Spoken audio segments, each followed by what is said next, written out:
여러분, 혹시 노후에 대해 진지하게 생각해 보신 적 있으신가요? 60대, 70대가 되면 어디서 어떻게 살고 싶으신지, 어떤 삶을 꿈꾸시는지 한 번쯤 상상해 보셨나요? 저는 올해로 76세가 된 김영수라고 합니다. 오늘은 제 경험과 주변 지인들의 이야기를 길게 풀어보면서 노후를 망칠 수 있는 잘못된 생각들, 살기 좋은 집을 고르는 방법, 그리고 행복한 노후를 위해 꼭 준비해야 할 것들에 대해 자연스럽게 이야기 나누고 싶어요. 우리 나이 든 분들 공감하면서 듣다 보면 나도 저렇게 준비해야겠구나 하는 깨달음이 생기실 거예요. 자, 편하게 차 한 잔, 커피 한 잔 들고 앉아서 이야기 시작해 볼까요? 먼저 노후를 망치는 7가지 잘못된 생각부터 천천히 풀어볼게요. 우리 같은 연세 드신 분들, 이런 생각 한 번쯤 해보지 않으셨나요? 나이는 그냥 숫자일 뿐이야 라는 말 광고에서 귀에 못이 박히도록 들었죠? 저도 50대 때는 이 말에 홀딱 넘어갔어요. 그래, 70세가 돼도 지금처럼 쌩쌩하게 골프 치고 여행 다니고 친구들하고 밥 먹으면서 웃고 떠들 수 있겠지 했어요. 그런데 70세를 넘기면서 그게 아니라는 걸 뼈저리게 느꼈습니다. 예를 들어 제가 70세였을 때는 동네 뒷산을 1시간 만에 쌩쌩 오르던 때가 있었어요. 친구들과 오르며 농담도 하고 정상에서 커피 마시면서 세상 다 가진 기분이었죠. 근데 75세가 되니까 같은 코스를 오르는데 숨이 차고 무릎이 시큰거리더라고요. 내려올 때는 아예 지팡이 짚고 내려왔어요. 정말 나이는 숫자가 아니라 몸으로 느끼는 현실이더라고요. 제 친구 철수 얘기를 좀 해드릴게요. 철수는 60대 초반까지만 해도 나는 절대 늙지 않아 하면서 매일 헬스장 다니고 골프 치고 심지어 마라톤 대회에도 나갔어요. 동네에서 제일 젊은 노인네 소리 듣던 친구였죠. 근데 70대 중반이 되니까 허리 디스크가 도져서 골프채를 아예 놓더라고요. 병원 다니느라 바빠지고 결국엔 집에서 TV나 보면서 지내게 됐어요. 어느 날 저를 만나더니 영수야, 내가 젊을 때 좀 덜 무리했으면 지금 이렇게 고생 안 했을 텐데 하면서 한숨 쉬더라고요. 그 말 듣는데 마음이 짠했어요. 철수는 예전에 동네에서 제일 멋진 노인네였는데 지금은 병원 약봉투만 잔뜩 쌓여 있더라고요. 저녁에 철수네 집에 놀러 갔을 때 약 먹는 걸 깜빡해서 아내한테 혼나는 모습 보면서 나도 조심해야겠다 싶었어요. 여러분은 어때요? 나이 들면서 몸이 예전 같지 않다고 느낀 적 있으신가요? 아침에 일어나면 여기저기 쑤시고 예전처럼 쌩쌩하지 않다고 느껴지시나요? 채팅창에 여러분 이야기 좀 들려주세요. 그래서 제가 꼭 드리고 싶은 말씀은 한 살이라도 젊을 때 노후 준비를 시작해야 한다는 겁니다. 60세에 아직 40년 남았어 라고 생각하면 큰 오산이에요. 그 40년 동안 삶의 질이 점점 떨어질 가능성이 크거든요. 이건 저만의 이야기가 아니에요. 제 이웃에 사는 박 할머니 80세가 넘으셨는데 젊을 때 건강관리 안 하고 무리하게 일만 하셨다고 하더라고요. 공장에서 하루 12시간씩 일하면서 돈 모으느라 몸을 혹사했대요. 지금은 무릎이 너무 아파서 집 밖으로 나오기도 힘들다고 하시면서 영수야, 내가 50대에 운동 좀 했으면 지금 이렇게 고생 안 했을 텐데 하시더라고요. 가끔 저녁에 박 할머니 댁에 들르면 창밖만 바라보시면서 옛날 생각에 잠기신 모습이 참 안타까웠어요. 한 번은 할머니가 젊은 시절 사진 보여주시면서 그때는 나도 날씬하고 건강했는데 하시던 게 아직도 기억나요. 그 사진 속 할머니는 정말 활기차 보였어요.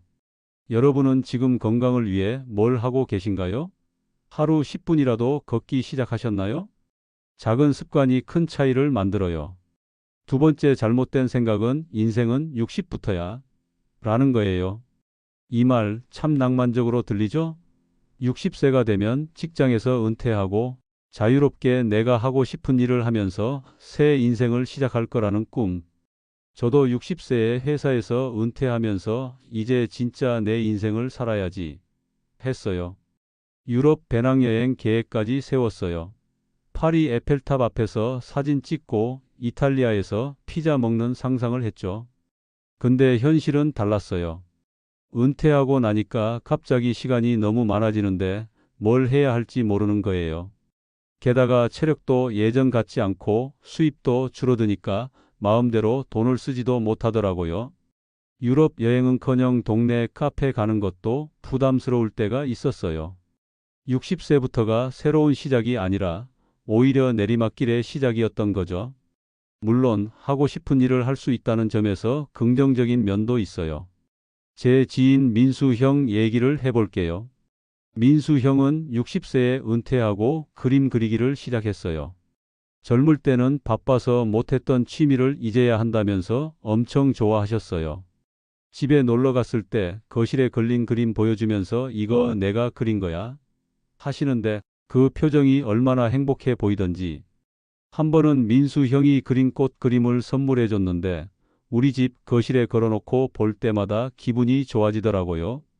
근데 5년쯤 지나니까 이제는 눈도 침침하고 손도 떨려서 그림 그리기가 힘들다고 하시더라고요. 결국 민수 형도 그림 대신 동네 경로당에서 친구들과 수다 떠는 걸로 시간을 보내시더라고요. 그래도 그 형은 그림 그렸던 몇 년이 내 인생 최고의 시간이었어라고 하시더라고요. 여러분은 60세 이후에 뭘 하고 싶으신가요? 그 꿈을 이루기 위해 지금 뭘 준비하고 계신가요? 채팅창에 여러분의 꿈 좀 공유해 주세요. 세 번째 잘못된 생각은 늙어 죽을 때까지 일해야 해. 라는 거예요. 요즘 100세 시대라고 하면서 책이나 방송에서 90세, 100세까지 일해야 한다. 고들 하죠. 90세에도 현직에서 일하는 분들 이야기가 나오는데 솔직히 그런 분들은 정말 드물어요. 제 친구 영호 얘기를 해볼게요. 영호는 70세까지 동네에서 작은 문구점을 운영했어요. 나는 죽을 때까지 일할 거야 하면서 손님들하고 수다 떨며 즐겁게 일했죠. 문구점에 가면 영호가 아이들한테 연필 깎는 법 가르쳐주고 할머니들하고 농담 주고받는 모습이 참 정겨웠어요. 근데 75세가 되니까 손님 상대하는 게 너무 힘들다고 가게를 정리하더라고요.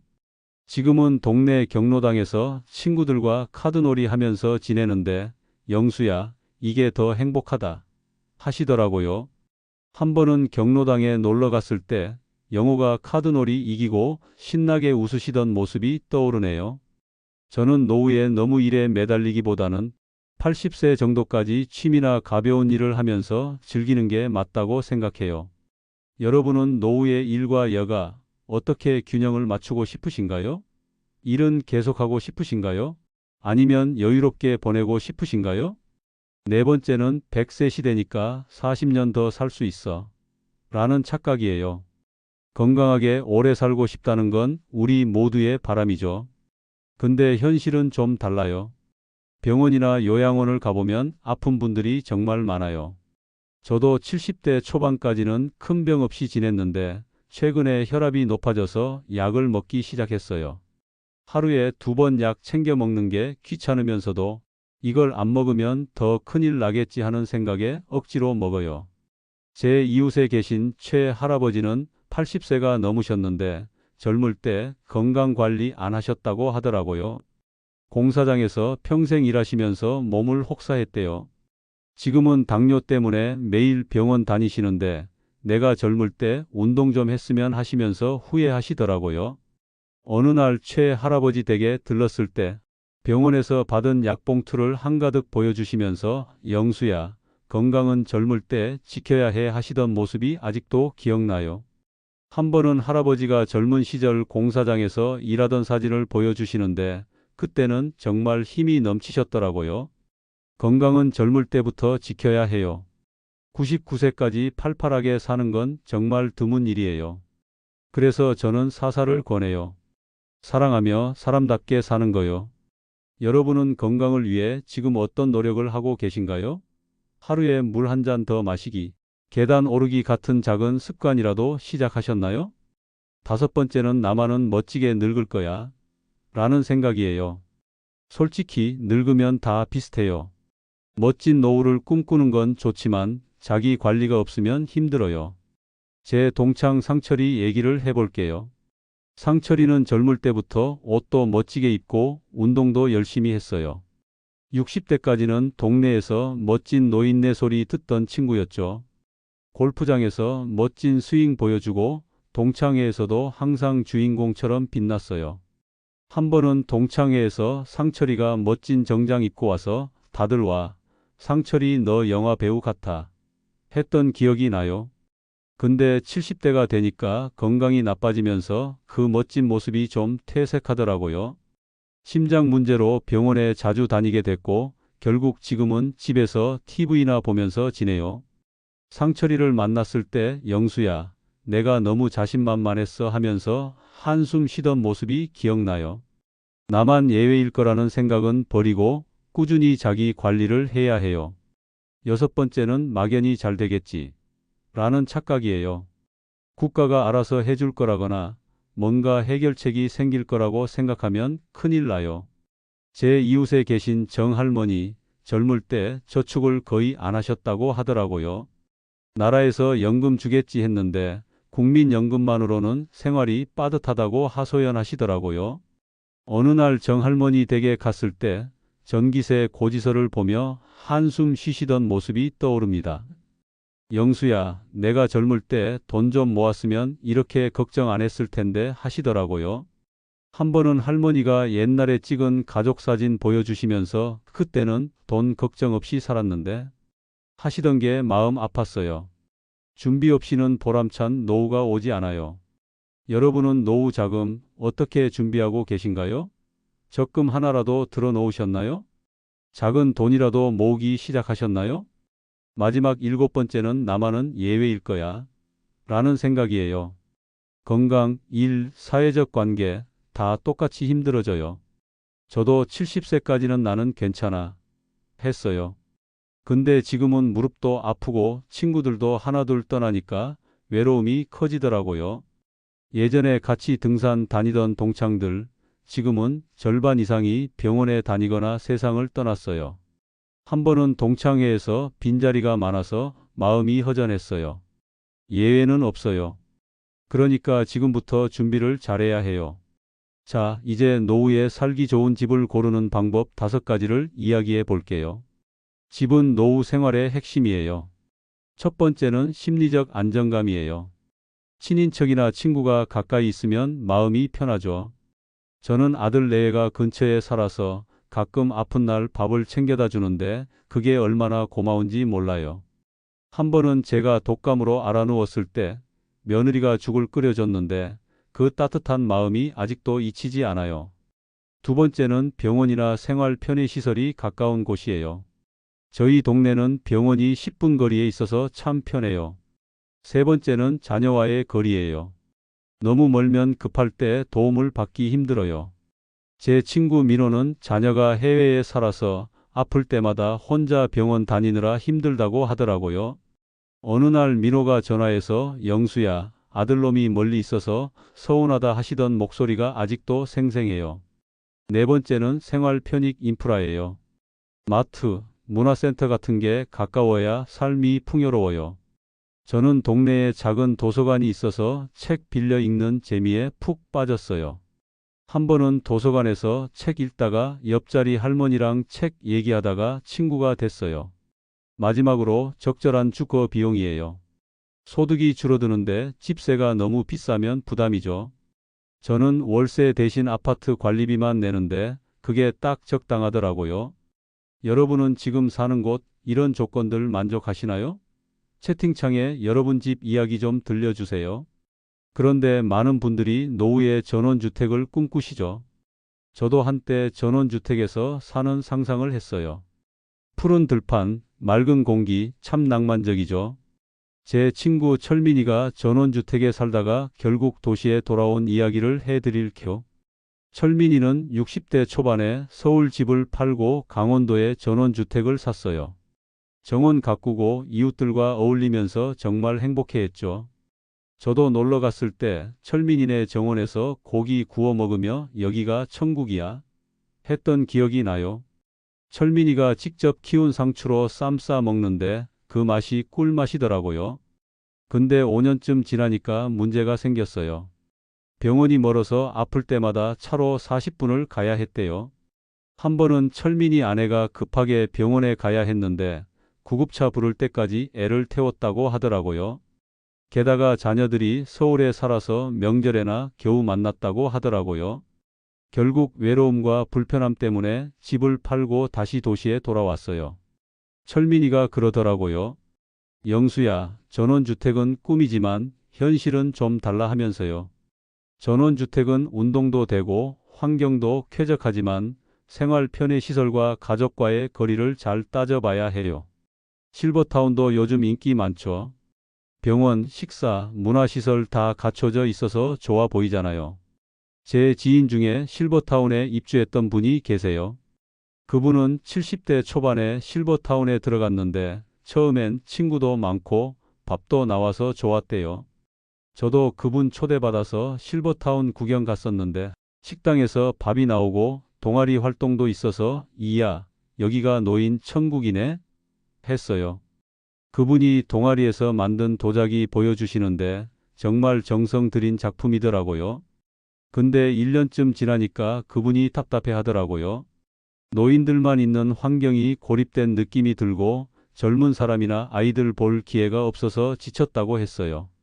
매일 비슷한 일상에 밥도 하루 이틀은 맛있었는데 매일 먹으니까 질리더래요. 한 번은 식당에서 나온 메뉴가 연속 사흘 김치찌개였다고 투덜대시더라고요. 결국 손해보고 다시 아파트로 돌아왔어요. 그분이 그러더라고요. 영수야, 실버타운은 천국 같았는데 살다 보니 지옥 같더라 하시면서요. 실버타운 장점도 많지만 단점도 꼭 생각해 보셔야 해요. 그럼 노후에 어디서 살아야 할까요? 저는 개인적으로 전주 같은 중소도시를 좋아해요. 대학 병원이 있고 택시 타면 금방 병원에 갈 수 있어요. 한옥마을이 있어서 전통적인 분위기도 느끼고 근처에 산책할 수 있는 덕진공원도 있거든요. 근데 어떤 분은 전주는 여름에 너무 덥다 하시더라고요. 제 유튜브 영상에 댓글로 전주 여름은 찜통이야 라고 쓰신 분도 계셨어요. 결국 자기 연고지와 조건에 맞는 곳을 골라야 해요. 절대 외딴 곳, 혼자 고립된 곳은 피하셔야 해요. 우울증 걸릴 수 있거든요. 제 이웃에 홀로 외딴 집에서 사시는 분이 계셨는데 매일 혼자 TV만 보시다가 결국 우울증 때문에 도시로 이사 오셨어요. 그분이 이사 오고 나서 사람들 소리 듣는 게 이렇게 좋을 수가 없다고 하시던 게 기억나요. 여러분은 노후에 어디서 살고 싶으신가요? 연고지 있는 곳이신가요? 아니면 완전히 새로운 곳에서 시작하고 싶으신가요? 마지막으로 집 외에 노후를 위해 꼭 준비해야 할 3가지를 말씀드릴게요. 첫 번째는 금융 계획이에요. 연금, 저축, 어떻게 소득을 만들 건지 꼭 공부하셔야 해요. 저는 50대에 연금 공부를 시작했는데 그때 좀 더 했으면 지금 더 여유로울 텐데 싶어요. 제 친구 병철이는 젊을 때부터 연금 보험에 꾸준히 넣었는데 지금은 그 돈으로 매달 여행 다니면서 행복하게 사세요. 병철이가 지난달에 제주도 다녀와서 보여준 사진, 바다 배경으로 웃는 모습이 정말 부러웠어요. 두 번째는 건강 습관이에요. 저는 매일 아침 동네 공원에서 30분 걷기 시작했는데 그게 큰 도움이 되더라고요. 처음엔 귀찮았는데 지금은 안 걸으면 몸이 근질근질해요. 세 번째는 취미예요. 저는 요즘 사진 찍기에 푹 빠졌어요. 동네 꽃 사진 찍어서 아내한테 보여주면 당신 사진작가 해도 되겠네? 하면서 좋아하시더라고요. 어느 날 아내가 제 사진으로 달력을 만들어서 동네 친구들에게 나눠줬는데 그게 얼마나 뿌듯하던지. 여러분은 노후에 어떤 취미를 즐기고 싶으신가요? 지금부터 작은 취미라도 시작해 보셨나요? 노후는 준비가 전부예요. 잘못된 생각에서 벗어나고 집과 금융, 건강, 취미를 미리 준비하면 행복한 노후가 될 거예요. 여러분, 오늘 제 이야기 어땠나요? 공감 가는 부분 있으셨나요? 채팅창에 여러분의 노후 계획이나 궁금한 점 아니면 재밌는 경험담도 남겨주세요. 같이 이야기 나누면서 더 좋은 노후를 꿈꿔봅시다. 다음 영상에서도 또 만나요.